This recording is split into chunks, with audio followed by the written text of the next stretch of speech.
Salut et bienvenue à cette séance. À la fin de ce tutoriel, vous serez capable de produire un texte sous toutes les formes possibles à l'aide du logiciel Adobe Illustrator. Mais avant de commencer, si vous êtes nouveau dans cette chaîne, je vous invite à prendre juste une seule seconde pour cliquer sur le bouton rouge et vous abonner afin de rester toujours notifié lorsque nous publions des nouvelles astuces, car ici on partage les tutos pour infographie. C'est parti. Sans plus tarder, passons droit au but. Dans Adobe Illustrator, nous avons de l'autre côté ici la palette des outils. L'outil qui va nous servir ici, l'outil capital, ici est l'outil texte. Si nous faisons un clic droit sur l'outil texte, nous verrons qu'il y a plusieurs outils qui s'affichent. Donc tout au long de ce tutoriel, nous allons voir le fonctionnement de tous ces outils là et nous allons associer avec l'outil forme pour pouvoir diriger nos textes dans plusieurs sens selon la forme qu'on souhaite. Nous allons commencer par l'outil texte simplement. Donc on fait un clic droit, on va cliquer sur outil texte. L'outil texte va nous permettre de créer un texte standard comme tout autre texte. Si on sélectionne là, on écrit texte. L'outil texte aussi très simple comme vous voyez. Donc si on veut saisir un texte standard, on va utiliser l'outil texte tout simplement. Maintenant, en dehors de l'outil texte simple, nous avons ici l'outil texte captif. Si on sélectionne l'outil texte captif et puis on vient cliquer là, le logiciel Adobe Illustrator va nous faire comprendre que nous ne pouvons utiliser cet outil que sur un tracé. Alors, on va voir comment ça fonctionne avec le tracé. Nous allons prendre par exemple ce tracé, le cercle. On va tracer là, ouais. Maintenant qu'on a tracé notre cercle, on choisit notre outil texte captif. Si on vient maintenant cliquer, vous voyez qu'on peut maintenant saisir. Si vous saisissez au fur et à mesure, on voit que ça va prendre la forme du cercle. Pour un raccourci, je vais tout simplement copier un texte et coller à l'intérieur. CTRL C, ensuite je vais faire la CTRL V. Voilà. Vous vous rendez compte que notre texte a été saisi dans la forme, selon la forme.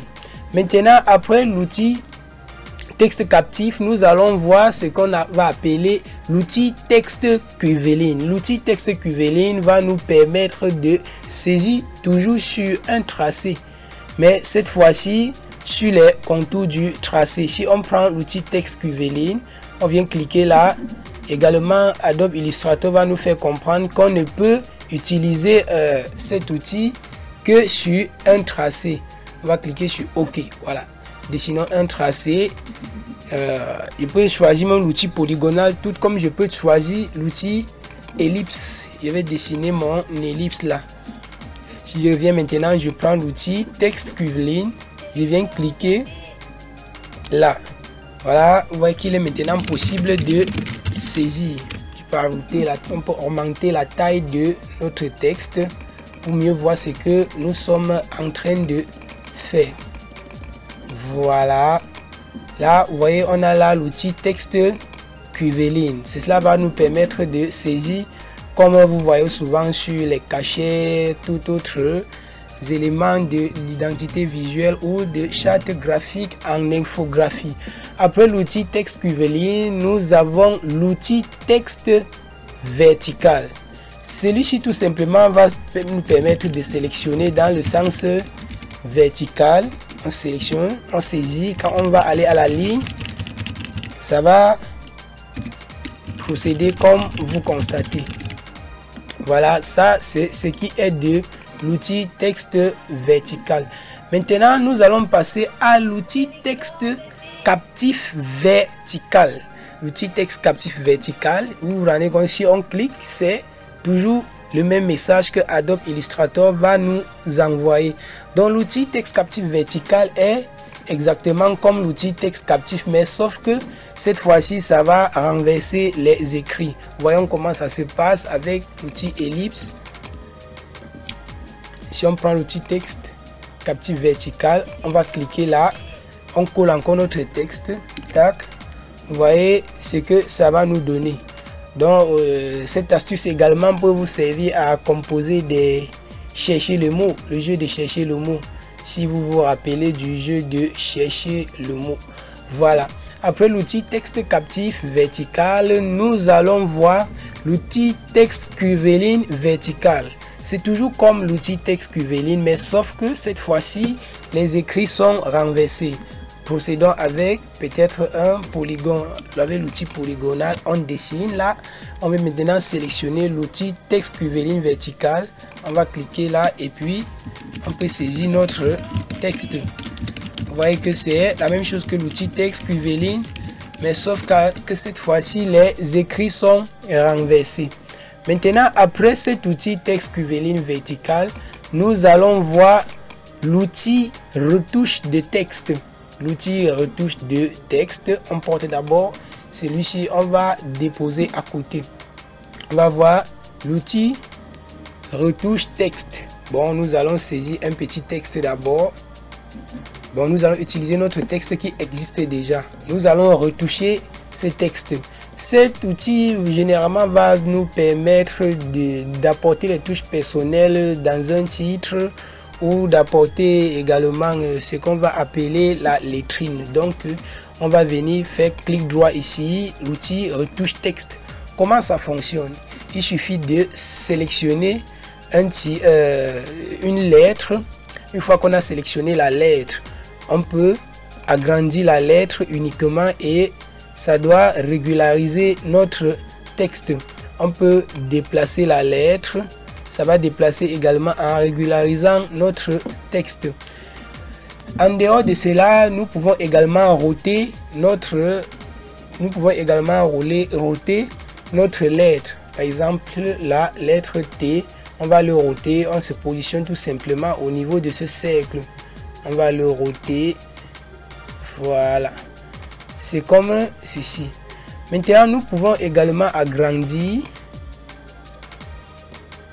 comme ceci.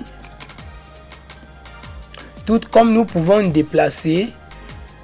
Par exemple, nous allons déplacer le X. On va cliquer sur ce petit point. On peut le positionner un peu. On peut le positionner légèrement en haut. Voilà. Nous avons fini avec l'utilisation des outils texte. Maintenant, quand on a fini de saisir un texte, nous devons faire les mises en forme de notre texte. Dans ce tutoriel, nous allons voir comment ajouter des couleurs simples, couleurs unies, ajouter les couleurs dégradées et aussi nous allons voir comment vectoriser notre texte. Nous allons voir comment attribuer une police. Concernant la police, nous allons saisir notre texte à nouveau. Je vais choisir un texte. Bon, je vais ajouter là texte. Une fois que j'ai saisi mon texte, je peux l'agrandir. Je peux agrandir mon texte. Une fois le texte agrandi, pour changer la police, je viens à ce niveau où je peux encore cliquer sur caractère. Voilà, une fois que je suis dans caractère, je peux sélectionner une police qui me plaît très bien, comme par exemple cette police. Maintenant, une fois que j'ai sélectionné la police, il y a aussi ce qu'on va appeler les graisses. On a régulier et bold qui veut dire gras. Mais cette police n'est pas une police contenant les graisses. Nous allons choisir une police qui contient les graisses. Exemple, si nous cherchons Calibri.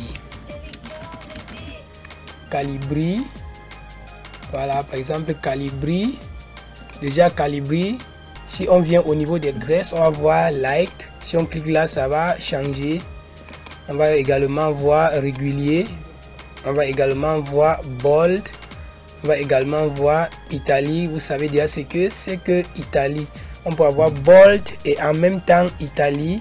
Ici, nous allons mettre tout simplement bold. Et d'autres options encore. On peut transformer notre texte en majuscule. Si c'était en minuscule, en cliquant là, ça transforme le texte en majuscule. Nous pouvons également ajouter des petites capitales. Nous pouvons écrire en exposant. Nous pouvons écrire en indice. Nous pouvons souligner. Nous pouvons également barrer notre texte.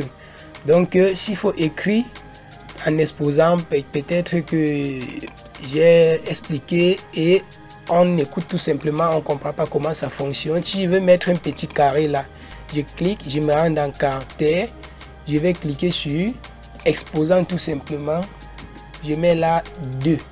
Vous voyez, 2 va venir en exposant. Je devais faire la même chose si il s'agissait de saisir plutôt en indice. Maintenant, concernant la couleur, on peut sélectionner notre texte, on donne une couleur, on clique là, puis on sélectionne la couleur qui nous plaît bien. Voilà, voilà la couleur qui me plaît bien pour mon texte. Maintenant que nous avons vu la police et le remplissage, c'est le cas du dégradé maintenant. Quand vous sélectionnez là, bon, nous allons d'abord voir une petite astuce. Quand je dessine, je dessine avec cet outil polygonal et ensuite je me rends ici et je choisis dégrader. On se rend compte que ça dégrade vraiment. Je peux encore venir là, pas dans dégradé, voir. Et puis je vais choisir un dégradé qui me plaît. Vous voyez bien que le dégradé va s'appliquer. Mais si je le fais sur le texte, le dégradé ne s'appliquera pas. Ça va plutôt saisir notre texte en noir et blanc. Pour que le dégradé fonctionne sur un texte, vous êtes appelé à vectoriser le texte ou à accéder au panneau aspect de votre texte. Pour cela, comment passer au panneau aspect? On peut se rendre dans fenêtre, puis chercher aspect, cliquer dessus si vous ne l'avez pas dans votre palette à ce niveau. Maintenant que nous avons déjà tout activé, on va sélectionner texte, on se rend dans aspect, voici déjà aspect, on va cliquer ici, ça c'est ajouter un fond. Une fois qu'on a cliqué sur ajouter un fond, on peut venir cliquer là, puis choisir un dégradé. Le dégradé va maintenant s'appliquer à notre texte. On peut choisir un dégradé personnalisé. On peut se rendre dans la bibliothèque des dégradés, puis voir, on sélectionne un dégradé qui nous plaît, n'importe quel dégradé, et c'est tout. Si vous avez vraiment aimé le tutoriel, ne vous en passez pas de liker, commenter, partager pour nous aider à développer notre communauté. Et si vous avez également oublié de vous abonner le long du tutoriel, c'est le moment de vous abonner car ici on partage les tutos pour infographie. À bientôt dans un autre tutoriel. Ciao, ciao.